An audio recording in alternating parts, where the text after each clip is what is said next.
To talk about today is getting in and running applications. And I think you all probably at this point know how to SSH into the machine. But how many of you actually know how to run graphical applications once you SSH into the machine? So many years ago, when Unix machines got graphics, the history of that is back in the 70s, MIT did some research, and they really wanted to be able to have a graphical user environment. This is before anybody ever heard of Steve Jobs, Bill Gates. And they invented this thing called X Windows. And X Windows was part of a larger project called Project Athena. And they all kind of did a bunch of things. Like laser printers were developed by the same group. They wanted to print these graphics and they were able to display on the screen. And the people at MIT looked ahead and they said, you know, what would be really kind of cool is if we could do graphics over a network. And so from the very, very beginning, they designed X Windows to run over a network. And part of the reason was back then, these kind of computers didn't exist. Back in the 70s, you'd have maybe a WISE terminal, which was a serial terminal, just a keyboard and a monitor, just enough logic to talk over a serial port to a larger machine, you know, usually down the hall or across campus. And so what they really had envisioned were these graphical terminals would be able to live over a serial cable or over a network cable to be connected to a larger display somewhere down the hall. So they kind of invented this protocol, and so from the very beginning you can do graphics. And the protocol that allows us to do graphics is the X Windows protocol.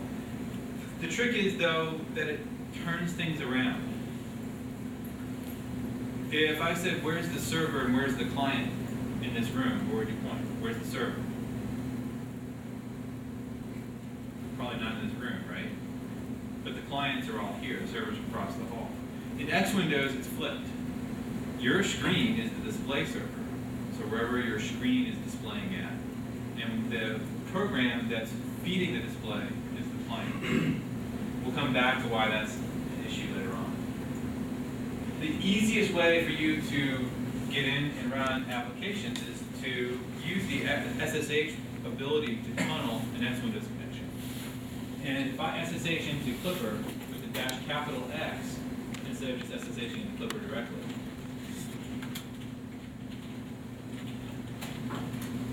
what'll happen is nothing. I'm logged in, I can do what I do normally. But if I look at an environment variable called display, what we'll find is that the SSH environment has set my graphical display address to be Clipper server number 10, whatever server number that is. What's really cool now is I can run a program like xterm. And over the network, Clipper runs xterm. And so using this now, I can run programs on Clipper. I can run Firefox on Clipper. This is Firefox running on the server, not on my machine. And in fact, if I were to look at this, we'll see that it's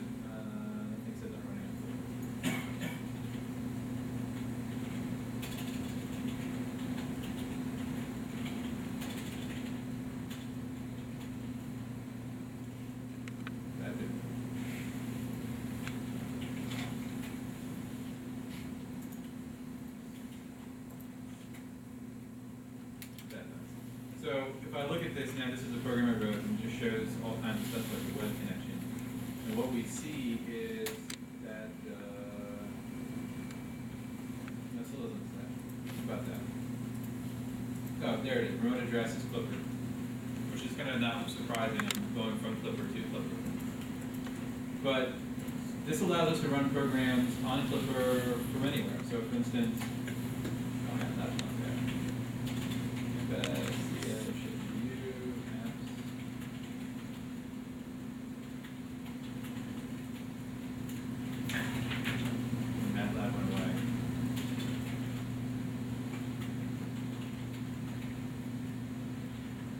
But I can run Eclipse graphically on Clipper and have the display of my local machine,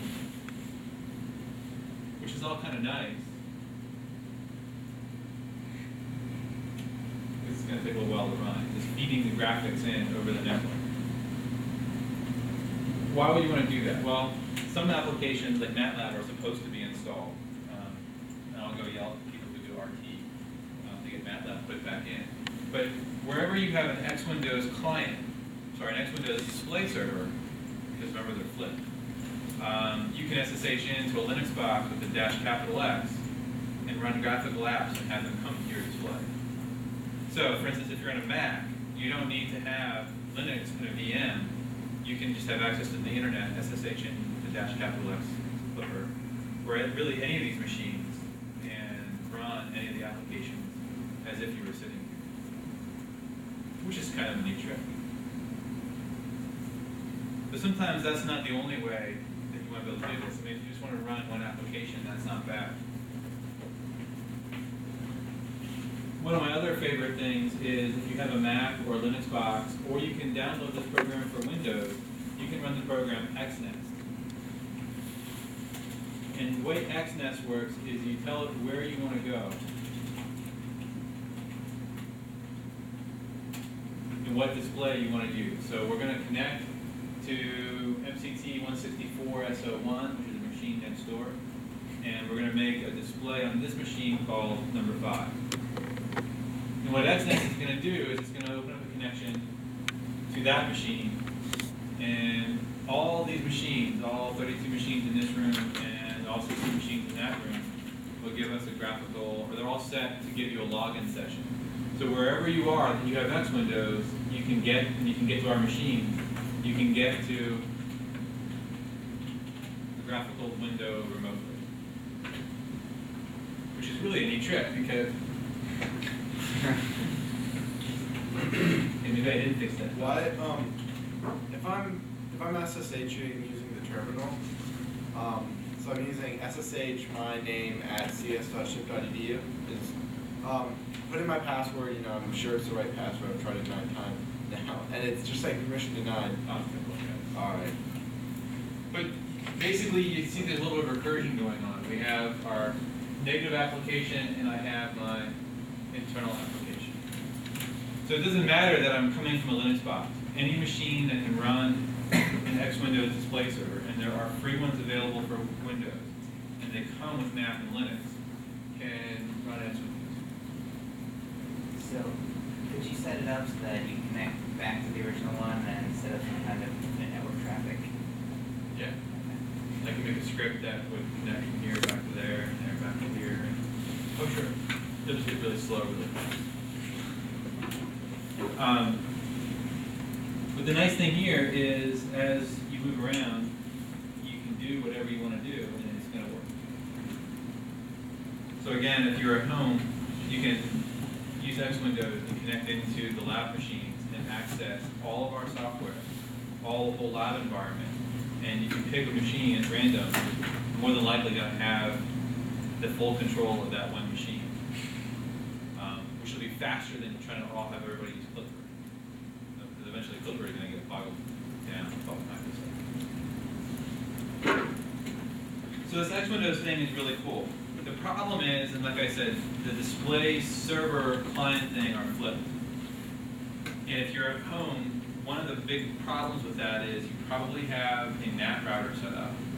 And unless you forward X Windows incoming connections to your local machine, your firewall at home is going to interfere with that. So the best thing you can do is just use our VPN. So open a connection with VPN, cs.ship.edu, and that will make your machine, even behind your own firewall, have a virtual connection to our network, and then there's no firewall issue on either side, unless you have like a McAfee that interferes with that, and then just shoot McAfee in. Any questions about how that works? Really kind of slick. You know, you can really do some weird things with this. So, for example, now that this is working, I can run VMware Workstation and run Windows under Linux over there and have the display show up here. Why? Why not?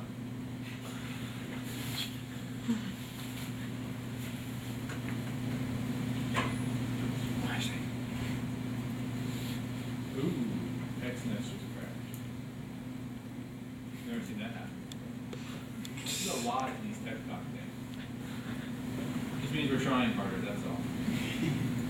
So that's one way to do this. What I found, though, is X Windows works great for some things, but there are times when it's really slow, especially when you have a slow network connection on your side. And when that happens, what I typically do is I run VNC. And so again, what VNC allows me to do is set up a display server that I own. And to do this, you just pick a machine at random, run VNC server, and we'll see that it says it needs a display number and it needs a geometry. So how many widths and heights you want to give it. So for example, VNC server :5 will be 800 by 600.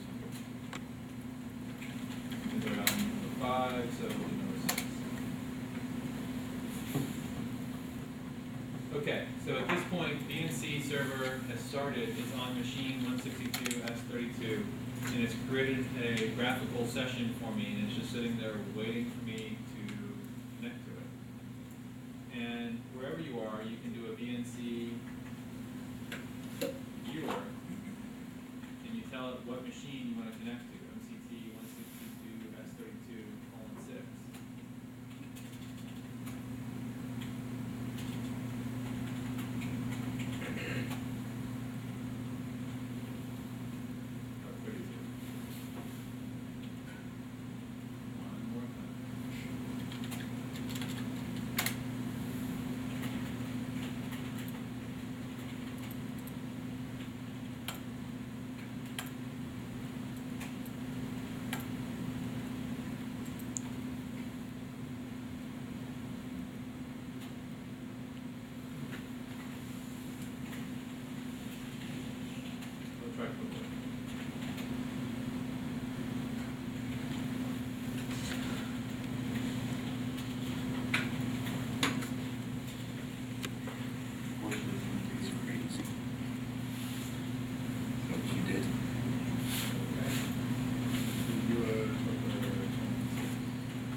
Now, the first time you set up VNC server, it's going to make you put in a password. And that doesn't necessarily have to be your Kerberos password.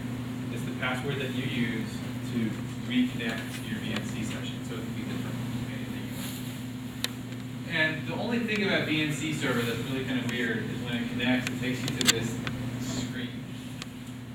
And this isn't a very useful screen, but it's a very instructive screen.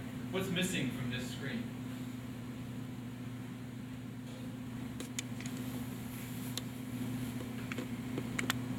Bar? How about title bars on the window? How about really anything that other than just the bare window drawn onto a bare canvas? That's all that a windowing system really does.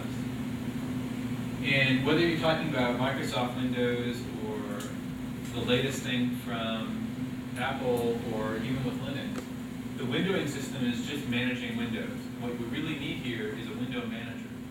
And you don't typically get to pick these with Mac or with Windows, but with Linux, you do. And so, for example, if I want to pick the standard window manager, the first command I type in can just be GNOME session. GNOME is the standard window manager for Linux. And what we'll see is that it will start up, and it becomes my window manager. So now I have a server living on Clipper that I can connect to from anywhere, and I have my own graphical user environment. The VNC protocol is much nicer and more network friendly than the X Windows protocol. For example, when I move my mouse under X Windows is sending packets back and forth between your computer and the server, and saying, oh, the mouse is here, nope, now the mouse is here, nope, now the mouse is here, oh, no, the mouse is here, and buttons down. You know, all that stuff is going back and forth between the display server and the clients. With VNC, none of that's happening. VNC doesn't necessarily render every frame and show every pixel. VNC kind of renders into memory and then just sends changes. It's a little bit more